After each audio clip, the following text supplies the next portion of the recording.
Good morning dear students. अब मैं आपको हिंदी फर्स्ट से व्यंजन के बारे में पढ़ाऊंगी। लास्ट टॉपिक में मैंने आपको अनुनासिक बताया था, अनुस्वार बताया था। आइए, और हमने स्वर बताए थे और स्वर की मात्रा के बारे में बताया था। अब हम आपको व्यंजन के बारे में बताएंगे। व्यंजन स्वरों की तरह स्वतंत्र नहीं होते। व्यंजनों को बोलने के लिए स्वरों की सहायता लेनी पड़ती है। हिंदी वर्णमाला में का से हा तक 33 व्यंजन हैं। कितने व्यंजन हैं? 33 व्यंजन हैं। संयुक्त व्यंजन 11 स्वरों और 33 व्यंजनों के अतिरिक्त कुछ और अक्षर भी होते हैं। ये अक्षर दो व्यंजनों के मेल से बनते हैं। इन्हें संयुक्त व्यंजन कहते हैं। जैसे का धन शा धन आ, इसको हम कहेंगेक्षा।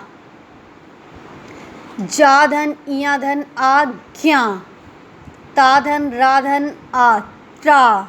जब हम बोलेंगे त्रा तो ता उसके बाद रा और उसके बाद आ आता है, त्रा। शा धन रा धन आ श्रा। जब एक स्वर रहित व्यंजन असमान स्वर युक्त व्यंजन से मिलकर एक नए व्यंजन का निर्माण करता है तो वह संयुक्त व्यंजन कहलाता है। संयुक्त व्यंजन किसे कहते हैं? जब एक स्वर रहित व्यंजन असमान स्वर युक्त व्यंजन से मिलकर एक नए व्यंजन का निर्माण करता है तो वह संयुक्त व्यंजन कहलाता है। आइए अब द्वैत व्यंजन के बारे में पढ़ते हैं। द्वैत शब्द सुनते ही दो बार का अर्थ समझ आता है। द्वैत मतलब दो बार। जब एक ही व्यंजन दो बार एक साथ प्रयोग किया जाता है तो वह द्वैत व्यंजन कहलाता है।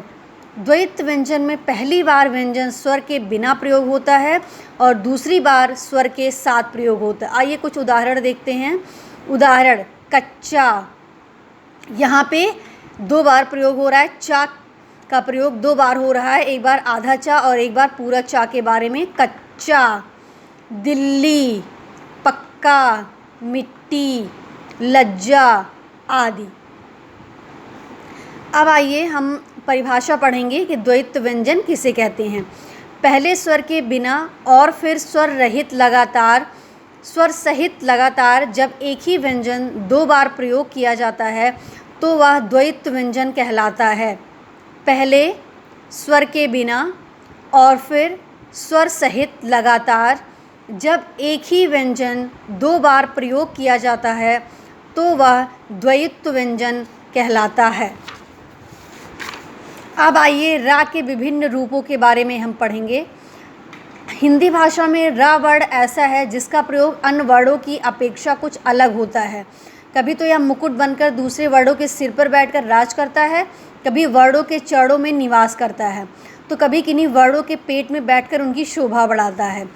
जब रा बिना स्वर के प्रयोग किया जाता है तब वह अपने बाद बोले जाने वाले वर्ण के सिर पर निवास करता है। जैसे कर्म, जब हम कर्म बोलते हैं तो रा का भी उच्चारण हम करते हैं, कर्म।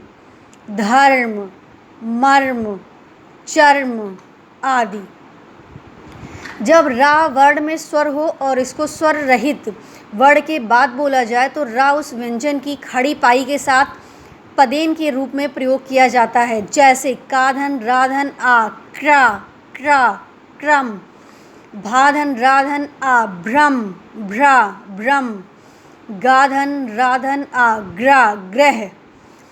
तीसरा, जिन वर्णों में खड़ी पाई नहीं होती वहाँ रा स्वर सहित व्यंजनों के साथ पदेन के रूप में लिया जाता है। जैसे टाधन राधन आ ट्रा ट्राम। डाधन राधन आ ड्रम। री की मात्रा का उच्चारण रा की तरह होता है, पर यह रा नहीं, री की मात्रा है जो खड़ी पाई के पाँव में पदेन की तरह प्रयोग किया जाता है। जैसे ताधन शी तृप्त। काधन क्री क्षण कृष्ण। ये हम रा के विभिन्न रूपों के बारे में हमने पढ़ा।